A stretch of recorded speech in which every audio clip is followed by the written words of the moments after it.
Hello everyone, welcome to the Montana Farm Bureau Field Notes podcast. My name is Haley Droogsma. For those of you who don't know me, I'm the digital communications lead here at the Montana Farm Bureau Federation. I'd like to kick today's podcast off with a reminder that if you have anything you'd like to learn about, a pertinent news story, or someone you'd want to see us bring on the podcast, whether that's yourself or someone you know, please shoot me an email at haleyd@mfbf.org. That's HALEYD@mfbf.org. My goal is always to bring you interesting, exciting content about agriculture, and I'd love your recommendations. So now, let's get into today's episode. I'm pretty excited to be sitting with my friend Jess Smith today for our podcast. He is a pretty impressive and well-involved young man at Montana State University. Jess, do you want to kind of give us the whole spiel about you, talk about yourself, where you're from, how you ended up here in Bozeman, and what you're studying? Yeah, absolutely, Haley. Thank you. I'm originally from Loveland, Colorado, about 30 minutes from the Wyoming border. I grew up around agriculture a whole bunch, but I was never actually had the opportunity to be involved in it. But since coming to Montana after high school, I got tied into a lot of groups and organizations that really gave me the opportunity to be involved in agriculture and pursue that passion that I grew throughout high school. Since my time at Montana State, I'm currently studying ranching systems. Just submitted my application for the Dan Scott Ranch Management Program. And with that, I have involvement in collegiate stock growers, and then also a member of the Collegiate Young Farmers and Ranchers. And that's kind of why I'm here today. So, You want to talk a little bit about that, your experience there? Yeah, coming to college, the big thing for me was trying to find my circle of people and really getting opportunities, and I really have found that with stock growers and with Farm Bureau.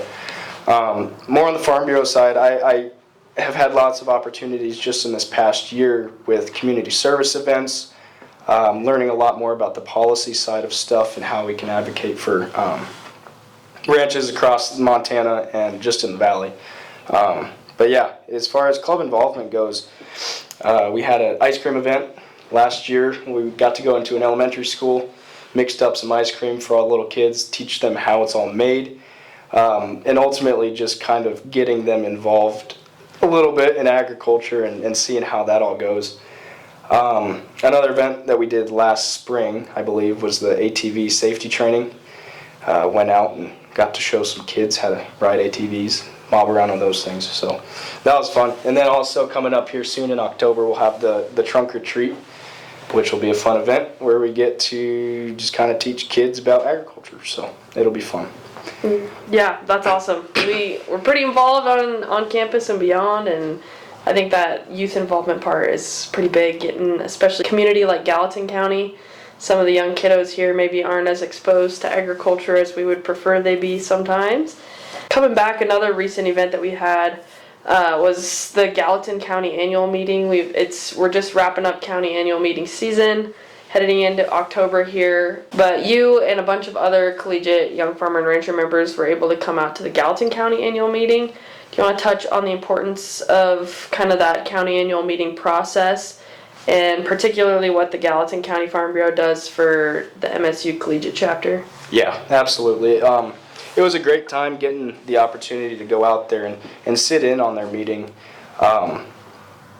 It's really important to be able, as collegiate members, to attend these things because we are the future of those organizations. Getting to see how the policy is made at the grassroots level and seeing what kind of issues are across the valley, across the state, and being able to make policy for it is really important at that level. As far as how they are able to help us is tremendous. Being college students, money's hard. Getting opportunities to be able to go out to places is not always ideal. So to be able to have them in our corner, being able to support us and send us to certain events like we'll talk about later is detrimental. They truly cater to our success because they see the value in their investment in us coming into Farm Bureau in later years. So the meeting was great. We had a really nice chicken fried steak breakfast and got a chance to connect with everybody as they were making policy revisions for this coming year. So it was great. Yeah, that's awesome. You talked a little bit about kind of our local level involvement here at the Collegiate YFNR chapter, but I kind of want to move a little bit back into some of the bigger Farm Bureau events that we have statewide and then nationally. You attended our annual Montana Farm Bureau Young Farmers and Ranchers Leadership Conference this past spring, which was held in Missoula. Do you want to touch on some of the things that you took away from that conference? I know there were tours, workshops, keynotes, all the fun stuff, the after hours action, if you want to talk a little bit about that. Yeah, of course. It was a blast. We took a pretty solid group of us down to Missoula. We weren't necessarily thrilled that it was in Missoula, but we were excited that we were there. But no, it was a great opportunity. We kind of started the weekend off with an opening dinner and just kind of a mingle. We had a game night, got to play some games and connect with some people. I was able to make a lot of connections with people who were involved with Farm Bureau that I hadn't otherwise made connections with, which was very beneficial to me. But the conference's focus was a lot on leadership. We had a keynote speaker who was really motivational, kind of just talked about how important it is for us to stay involved in agriculture and to keep pushing forward. Along with that, there were some breakout sessions. I had the chance to sit in on ABS.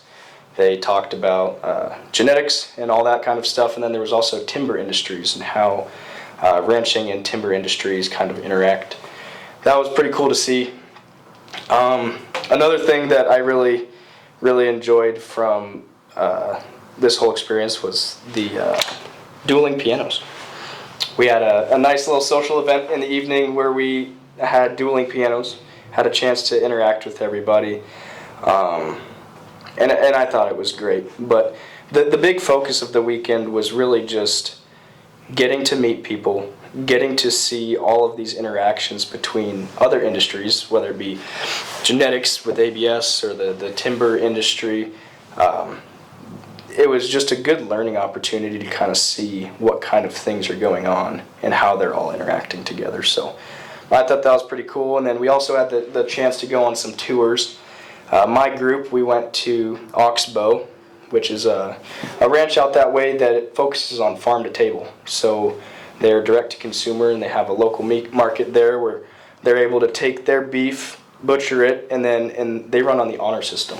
So they package all their beef and they have their market there, and they give it all away on the honor system, which is pretty cool to see how they're able to provide for their local community there. Turner Farms, we also got to see how they've got their little store set up, and how they're kind of flourishing in a maybe more city-like environment, but they still have that ag background and that ag focus, which is pretty cool. So overall, it was a great convention. Really enjoyed getting to connect with all the people, and then also have some fun with our collegiate members as well. Yeah, that's awesome. I had a blast. I think everyone else did. It was the dueling pianos were super fun. It's always I love the opportunity to bust a move after all the learning and just personal growth that takes place at some of these things. And one of my favorite parts about some of these conferences and stuff is that there's multiple workshops that are going on at the same time, so you can kind of pick and choose which ones might fit you and your personal interests best. Like you mentioned that you were in with Lacey Sutherland and ABS. We had some with some bioagriculture detection dogs that are smelling out diseases in potatoes. There's all sorts of different stuff, all sorts of different things to learn and draw out of it, and you can really kind of get out of it what you put into it, I guess, would be one of my favorite parts about some of those different events. There was one more thing too that I figured it'd be important to mention with the conferences. We had a keynote also speak on succession planning, which I think is important for Montana Farm Bureau to focus on, and for us as a collegiate chapter to focus on is just informing people about the importance of succession planning. I thought that speech really spoke to me, not because I have any reason to have a succession plan, but just to see those ranches that have been around for 4 or 5 generations, to be able to see those continue growing and to continue functioning, I think is really where Farm Bureau can play a key role in education, and then also for advocating for getting certain things passed to be able to continue to run those ranches. So just a quick little side note, but I thought it was important to note that we did talk about that too. Yeah, for sure. And like with this being a Young Farmers and Ranchers Leadership Conference, is extra pertinent to that audience. I think that whole succession planning aspect, and I mean, our family has had issues with it in the past, so definitely an issue that is kind of inevitable on these generational operations, so something to take into account. And it's great to have our collegiates that are, kind of the 18, 22-ish range get to go and hang out with the rest of our state young farmer and ranchers from ages 18 all the way up to 35 and kind of learn from some of their slightly older wisdom, I guess. Next up, I want to move just a little bit more forward in time from that conference. You also came along with us to the Fusion Conference in Denver, Colorado, which brings together our young farmers and ranchers from across the country, promotion and engagement, and women's leadership committee groups. Do you want to touch on all the learning and the fun that you had in Denver? Yeah, any excuse to go home is a good one. So I was all about going to Denver for the Fusion Conference. First of all, thank you to everybody who was able to help get us there. Funding wise, like I was saying earlier, it's not easy to be able to go there, but I'm very grateful for everybody who was able to make that doable with scholarships and stuff of that nature. While we were there were some great keynote speakers. Zippy Duvall, he spoke on the importance of state and county farm bureaus and how they play a huge role nationwide. We had a motivational speaker, Josh Sundquist. He brought humor to an inspirational speech, which I thought was great. Just about keep going, no matter how hard it gets, keep going. He was great. And then third and final keynote speaker was Dr. Temple Grannon, who gave a presentation about visual thinkers and how they play an important role in the world and in agriculture especially. But there were a lot of opportunities. Gosh, there was almost too many opportunities with this Fusion Conference. But the tour that I got put on was Lockheed Martin. It was just kind of one of those that grabbed my attention, had nothing to do with agriculture. But I'm like, all right, I'll go see that. Yeah. We got to tour their facilities, and it was fantastic just to see all the technology that's going on. I got to run on Mars. That was pretty cool. Yeah, that's super cool. But besides Lockheed Martin, we did our tour there, and then with that, the focus was mostly on having social opportunities to connect with people across the country. I sat down for a little bit with a gentleman from Tennessee. He was a sugarcane farmer. And it's just little things like that who you otherwise wouldn't interact with. Just having the opportunity to connect with them is really cool. We had the aquarium and the museum events. Got to walk around, explore the aquarium down in Denver and the museum. And just, like I said, more opportunities to be able to connect with industry professionals was really cool. And then kind of shifting the focus to the collegiate side of things, we had Katie Brown compete in the discussion meet. She did good. She gave it her best, and it was really cool. I had never seen a discussion meet done before, but to kind of see how those county meetings or those state meetings look to be able to pass certain policy was pretty cool. Just how you can agree to disagree on certain things as far as issues go. But that was pretty neat. So that was another highlight, I'd say. And then the breakout sessions. As you get with any of these Farm Bureau conferences, is those breakout sessions are a great opportunity to learn. I went to one about nutrition and how we can eat better foods, and how oftentimes in farming and ranching communities, nutrition is oftentimes overlooked with the people who are involved in it. So that was pretty cool. We took a great group of people. It was fun to kind of sit back on our drive back and just reflect on how many cool opportunities we had to meet these people. Had lots of fun. It was a great time. I always loved being in Denver, kind of. Yeah. But overall, it was a great time. It was fun. Yeah, for sure. That's awesome. I had a great time too, and I think that continued education piece is kind of a big deal for all of our producer members, whether you're a young farmer and rancher or you're full-blown, old head that's here out in Montana, working on your farm and ranch, there's always some new things to be learning. Speaking of which, I know you got the opportunity to do some ranching out in Pony, Montana area over the summer. Do you want to speak to how all these Farm Bureau events, kind of your university education, campus involvement, all of those things prepared you for that job, and then also some of the things that you learned on that job? Yeah, it was a great opportunity to work out that way. It was my first opportunity to truly get that hands-on ranching experience. Coming in blind as far as technical hard skills go was kind of challenging for me because I was put into an uncomfortable environment. But knowing how I worked with people and understanding kind of what questions to ask really helped my experience out there. Working on the registered side of things was really interesting to me and kind of drove my passion towards pursuing genetics maybe later on in the future. But yeah, it was great. Got my share of fencing in, got my share of cutting in, but it was a fun time and really grateful for the opportunity to be able to work out that way. But yeah, I got to see the ins and outs as far as the managerial side of things goes, which is really interesting, especially with my major being ranching systems, looking more on the managerial side of things, just decisions that need to be made for the success of the operation was pretty cool. As far as how my time at school prepared me for being out that way, it was really just knowing who to go to ask questions. I think that was probably the biggest thing, was having my advisor available to ask questions and to turn to in times of like, all right, I need help with this. I don't know who to look to for help. That was probably the biggest thing. So overall, it was a fantastic experience that kind of got the ball rolling, gave me those hard skills, those technical skills that I needed. So I was very grateful for that opportunity this summer.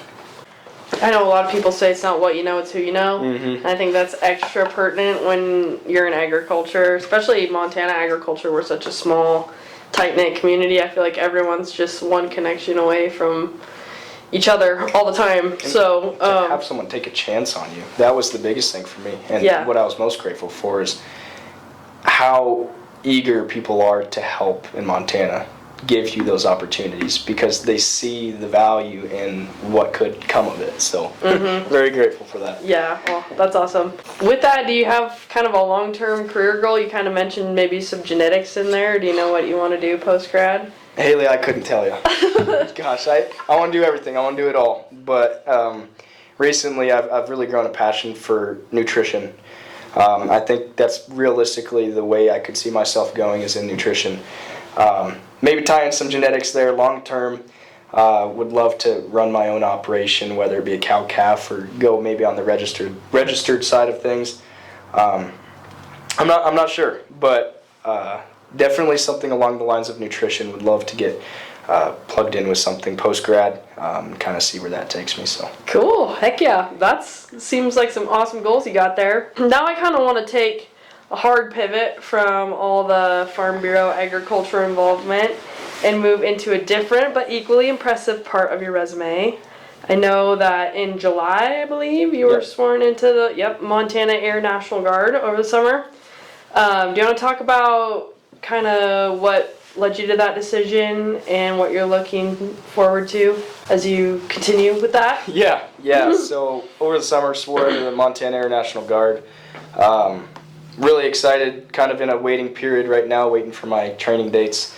But for the time being, I just kind of get to experience what it's like to wait, which is just fine with me. Yeah. But with that, I'll be working with the Red Horse Unit, which is a civil engineering team with the Montana Air National Guard as a vehicle maintenance specialist. So that'll be my job once I get out there and get after my training and come back.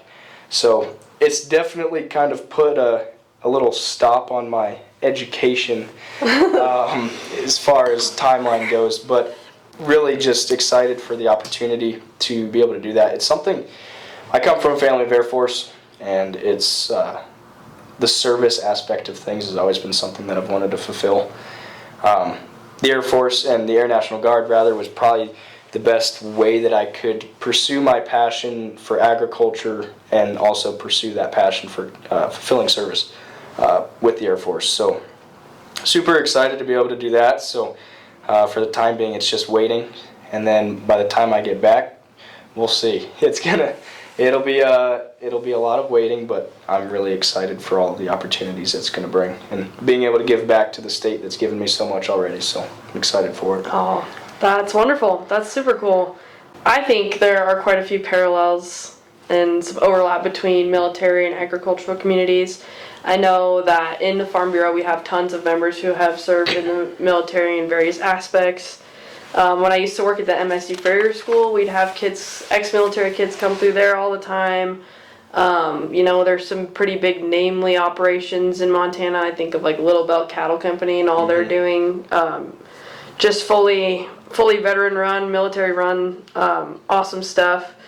Would you talk about some of the similarities you see in military and agriculture sectors? I think there's lots of shared values between both areas. There's a ton, and just a couple to kind of touch on. One of which, like we kind of already covered, is it's not what you know, it's who you know. I believe in my short little time in so far, I've really come to learn that it's who you know that'll help you have those opportunities to do those things. Similar to how it is in agriculture, whether it be opportunities if you need help doing certain things on your operation.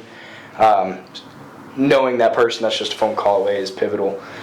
I think the work ethic side of things is also something important to note.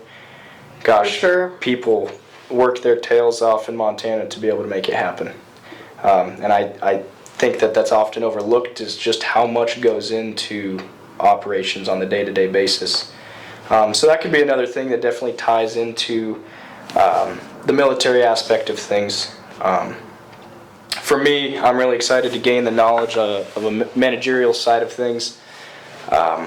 I think that having structure and that kind of military mindset that'll be instilled is really important for making those tough decisions. It's not always sparkles and rainbows when you're working on a ranch as far as making decisions goes. So being able to kind of put the hammer down and make those decisions is going to I see a connection there. And then the only other thing that I would really big thing I see is serving a bigger purpose. I think that serving in the military is something that I'm very grateful to have the opportunity to do. Not everybody has the opportunity to do it for medical reasons or whatever it may be. So to be able to have the opportunity to serve something bigger than myself and to give back to the country and the state that has given me opportunities is a true blessing. No different than it is in agriculture. We're harvesting and we're catering to a better future, not just for ourselves but for generations to come. We're building the stepping stones for our kids to take, for their kids to take, as far as agriculture goes. And so that'd be that last connection I can really draw to it is just serving that bigger purpose. And I think Farm Bureau is where that starts, truly. Yeah. I just think of like the icons of America and American history and stuff, and you think of like the cowboy, the farmer, the soldier. So it's kind of like the core of who we are as a country, I would say. And as we head into November, we have Veterans Days coming up. So is our annual convention, and we kind of have a little bit of a patriotic theme this year, which is fun. Are you planning on coming to annual convention? Yep. I will. I am going to try my best to definitely be there. So cool. At least for a couple of days. So. Yeah. So at least for a day or two. Yeah. That'll give all of our listeners a chance to meet you if they wanna, and Absolutely. continue this conversation for themselves if they would like to. I think that's a great point to wrap up, though. Jess, is there anything else though that you want to leave the listeners with before you go? Any final messages? I got two things. First thing is serious. The next one is not so serious. The first one is this. For anybody who's listening who is not currently involved in agriculture, take that leap of faith. Get involved. Go take that agriculture class. Go to that convention. Whatever it is, just take the opportunity. I'm a firm believer that passion drives performance, and that's probably something that I will carry with me throughout my career. So that would be my advice. And then the only other thing for all of my listeners that are maybe not from the Bozeman area, let's go Cats. Woo! So, yeah. Go Cats! Oh, thank you so much, Jess, Yeah, for sitting absolutely, down Haley. with me today. That was awesome, and I have to second your little final notice there. Go Cats! Thanks, Haley.